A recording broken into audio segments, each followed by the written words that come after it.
सनातन धर्म ज्ञान गंगा चैनल में आप सभी का स्वागत है। मेरे प्यारे कृष्ण भक्तों, आप सभी को जय श्री कृष्ण। मेरे प्यारे कृष्ण भक्तों, आज हम श्रीमद् भगवद गीता से अध्याय 6 के संपूर्ण सार को भगवान श्री कृष्ण जी की कृपा से सरल रूप में समझने का प्रयास करते हैं। जय श्री कृष्णा। मेरे प्यारे कृष्ण भक्तों, श्रीमद् भगवद गीता के अध्याय 6 के प्रथम भाग में हम श्लोक 1 से लेकर श्लोक 15 तक को सरल रूप में समझने का प्रयास करते हैं। जय श्री कृष्णा। मेरे प्यारे कृष्ण भक्तों, श्रीमद् भगवद गीता के अध्याय 6 में भगवान श्री कृष्ण जी ने हमें सर्वप्रथम यह सत्य बताया है कि योगी कौन होता है। भगवान ने हमें यह बताया है कि केवल संन्यास को धारण करने वाला योगी नहीं होता। वास्तव में योगी वो है जो जबरदस्ती मन को संन्यास ना ले, मतलब संसार की वस्तुओं से जबरदस्ती मन को विरक्त ना करे, बल्कि उसका मन संसार से अपने आप विरक्त हो जाए। ये उसी प्रकार है जिस प्रकार आपके सामने कोई वस्तु पड़ी है मगर आप उस वस्तु की तरफ बिल्कुल भी उसको पाने की इच्छा ना करो। ठीक इसी प्रकार योगी का मन संसार की हर कामना से पूरी तरह विरक्त हो जाता है। भगवान कहते हैं सच्चा वो योगी वही है जिसका मन संसार की हर कामना से पूरी तरह से विरक्त हो चुका है। तत्पश्चात भगवान हमें यह बताते हैं कि मनुष्य को चाहिए कि वो अपना उद्धार स्वयं करे। मेरे प्यारे कृष्ण भक्तों, अध्याय 5 तक भगवान श्री कृष्ण जी ने हमें यह योग जो संन्यास है, जो मन की विरक्ति है, ये कर्म योग के माध्यम से कैसे होती है, यह सत्य बताया है। और अध्याय 6 में भगवान श्री कृष्ण जी ने यही योग की प्राप्ति मनुष्य किस प्रकार ज्ञान योग के माध्यम से करता है, ये सत्य बताया है। कर्म योग का मार्ग ज्यादा सुलभ है, ज्यादा आसान है, ऐसा भगवान ने हमें श्रीमद् भगवद गीता में बताया है। भगवान हमें बताते हैं इससे आगे कि मनुष्य को चाहिए कि वो अपना मित्र स्वयं बने, क्योंकि वास्तव में भगवान कहते हैं ये मित्र, ये मनुष्य ही अपना दुश्मन है और ये मनुष्य ही अपना मित्र भी है। जो मनुष्य विषय भोगों की तरफ, संसार के सुख की तरफ भाग रहे हैं, वास्तव में वो अपने दुश्मन है। क्यों? वो ये सत्य नहीं जानते कि जिस सुख को पाने की चाह में वो संपूर्ण कर्म कर रहे हैं, अपनी भक्ति कर रहे हैं, वो मरने के समय उनसे छीन लिए जाएंगे और फिर नए सिरे से उनको नए जन्म में फिर से जन्म लेकर फिर से जन्म मरण चक्र में भटकना पड़ेगा। भगवान कहते हैं तो सच्चा मित्र वही होता है जो अपने मन को अपने वश में करके, इस मन को परमात्मा में स्थिर करके, परमात्मा को पाके इस जन्म मरण चक्र को तोड़ देता है। मगर उसके लिए भगवान कहते हैं अगर आपको भगवान को प्राप्त करना है तो सर्वप्रथम आपको योगी बनना ही पड़ेगा। और योगी बनने के केवल 2 मार्ग हैं। प्रथम मार्ग है कर्म योग का मार्ग, द्वितीय मार्ग है ज्ञान योग का मार्ग। कर्म योग का मार्ग ज्यादा आसान है, ज्यादा सुलभ है।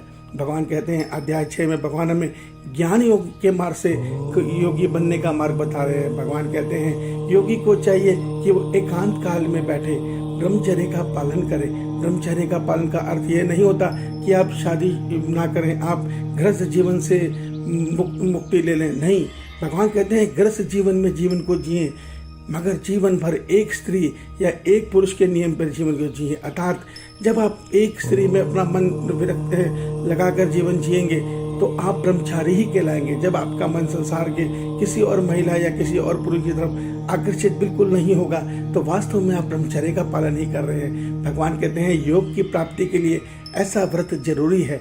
आपको नियम से सोना है, नियम से उठना है, उचित सात्विक आहार विहार में जीवन को जीना है और ध्यान मुद्रा में बैठकर अपने आंखों को बंद करके अपनी जो पुतलियां हैं उसको आज्ञा चक्र तरफ अंदर की तरफ मोड़ के ध्यान मुद्रा में अपने मन को बार बार परमात्मा में लगाने का स्थिर प्रयास करना है। यह मन इधर उधर भागेगा, मगर इस मन को, चंचल मन को खींच के दोबारा परमात्मा में स्थिर करने का प्रयास करना है।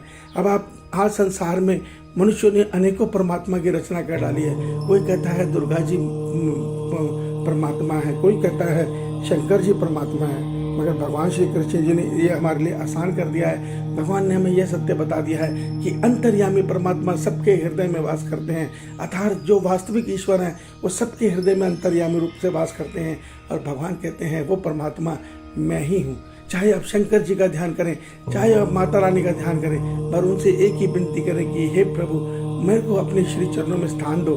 मैं अब जन्म मरण चक्र तोड़कर संसार के सुख नहीं चाहता आपसे, मैं इस जन्म मरण चक्र को तोड़कर अपनी आत्मा का, अपने अंतर्यामी परमात्मा से मिलन चाहता हूँ। बस ये पुकार अपने परमात्मा से करनी है। हमें ध्यान योग के माध्यम में मन को संसार से विरक्त करके यही प्रयास करना है कि किसी प्रकार हमारा ये मन परमात्मा में स्थिर हो जाए। इससे आगे भगवान श्री कृष्ण जी हमें यह सत्य बताते हैं कि इस प्रकार निष्काम भाव से नित्य परमात्मा में ध्यान लगाने का प्रयास करते हुए मनुष्य ध्यान योग की साधना में स्थिर हो जाए। मेरे प्यारे कृष्ण भक्तों, भगवान कहते हैं जब आपकी कामना केवल ईश्वर के पाने की है, संसार के सुख की तनिक भी नहीं है, तो आपको सफलता मिलेगी। एक दिन आपका मन ईश्वर में स्थिर होना आरंभ हो जाएगा। भगवान कहते हैं इस प्रकार निष्काम भाव के ध्यान योग के द्वारा मनुष्य धीरे धीरे आत्मा में स्थिर होना आरंभ हो जाता है। और ज्यों ज्यों मनुष्य की मन बुद्धि आत्मा में स्थिर होती है, मनुष्य का मन परमात्मा की माया के 3 गुणों सत्व रज तम से दूर होना आरंभ हो जाता है। और ऐसी अवस्था में पहुंचने के बाद जब मनुष्य आत्मा का अनुभव कर लेता है, तो वो आत्मबोध में आकर ये सत्य देखता है कि इस संसार में कितने भी शरीर वाले प्राणी हैं, वास्तव में सबका वास्तविक रूप आत्मा ही है। ये देख के वो समदृष्टि में आ जाता है। समदृष्टि का अर्थ यह होता है कि वो सबको एक समान भाव से देखता है। वो ये देखता है कि सबके शरीर भले ही भिन्न भिन्न अपने अपने प्रारब्ध के कारण अलग अलग योनियों में अलग अलग गुण दोष वाले हैं, मगर आत्मा रूप में इस संसार में सब एक समान है। ये इसी प्रकार है जिस प्रकार सोने के अनेकों आभूषण हैं, मगर वास्तव में सबका जो जड़ तत्व है वो सोना ही है। अंदर से सब सोने के हैं, चाहे कोई पैरों में पहनने वाला है, चाहे कोई माथे में पहनने वाला है। ठीक इसी प्रकार इस संसार के समस्त प्राणियों में एक ही परमात्मा का अंश आत्मा का वास है, और वो अलग अलग नहीं है, आत्मा एक रूप है। ये दृष्टि आने के बाद मनुष्य अपनी आत्मा में स्थिर हो जाता है। अर्जुन इस बात को सुनने के बाद भगवान से प्रश्न करता है, हे केशव, जो स्थिति आप बता रहे हैं, मन की चंचलता के कारण मैं उसको पूरा होते नहीं देख पा रहा। मैं ये देख रहा हूँ, अगर योगी प्रयास करता है और उसका मन वश में नहीं रहता और कुछ काल के बाद वो पथभ्रष्ट हो जाता है, तो उसकी क्या गति होती है। तो भगवान श्री कृष्ण जी कहते हैं, एक बात समझ लो अर्जुन, कि आत्मोद्धार में लगने वाले योगी की दुर्गति कभी हो ही नहीं सकती। ऐसा योगी जब अगर उसका मन वश में नहीं है, तो वो कुछ काल तक स्वर्ग काल लोक में अपने किए पुण्य कर्मों का सुख भोगता है, और धरती पे आके श्रीमान घरों में जन्म लेकर पिछले जन्म के संस्कारों में जहाँ तक उसने सिद्धि पाई थी, उससे आगे बढ़कर प्रयास करता है और परमात्मा को प्राप्ति की तरफ बढ़ता है। और जो साधक निष्काम भाव से साधना करने में सफल होता है, उसको स्वर्ग लोक या नरक लोक नहीं जाना पड़ता, उसको सीधे ज्ञानवान योगियों के घर जन्म मिलता है, जहाँ वो बचपन से ही अध्यात्म की ओर आकर्षित किया जाता है, और परमात्मा की विशेष कृपा से वो उसी जन्म में प्रयास के द्वारा ईश्वर को पा लेता है। मेरे प्यारे कृष्ण भक्तों, भगवान हमें यह सत्य बताना चाहते हैं कि जब आपको ईश्वर को प्राप्त करना है, तो आपको योग से जुड़ना ही पड़ेगा। जब तक आप योग को नहीं अपने जीवन में ढालेंगे, योगी नहीं बनेंगे, तब तक आप ईश्वर को प्राप्त नहीं कर सकते। और योगी बनने की केवल 2 मार्ग हैं। पहला है निष्काम कर्म योग, जिसमें आप कर्म के द्वारा संसार की सेवा करके योगी बन सकते हैं, मन को विरक्त कर सकते हैं। दूसरी है ज्ञान योग का मार्ग। अब मार्ग हमें स्वयं चुनना है। भगवान ने हमें बता दिया है कि कर्म योग का मार्ग ज्यादा आसान और सुलभ है। इससे आगे भगवान हमें यह सत्य बताते हैं, हे अर्जुन, तू योगी बन, क्योंकि योगी तपस्वियों से और सकाम कर्म करने वाले दोनों से श्रेष्ठ होता है। देखिए, जो तप करने वाले हैं, जो सकाम कर्म में दान पुण्य करने वाले हैं, इन सब की जो मन की कामना है वो संसार है। मगर योगी के मन की कामना क्या होती है? योगी के मन की कामना होती है, हे ईश्वर, मुझे संसार नहीं, मुझे आपका प्रेम और आपका मिलन चाहिए। देखिए, योगी वो होता है जो परमात्मा को पाने के लिए संसार को त्याग देता है, और हम जो भक्ति कर रहे हैं, हम परमात्मा को त्याग कर परमात्मा की माया से संसार का सुख पाना चाहते हैं। ये फर्क है हमें और योगी में। इसलिए भगवान कहते हैं, अर्जुन, तू कर्म का भोगी मत बन, तू योगी बन।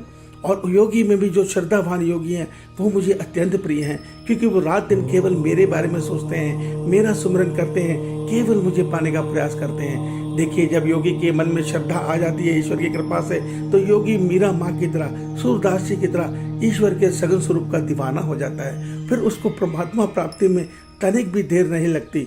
इस सत्य को समझिए।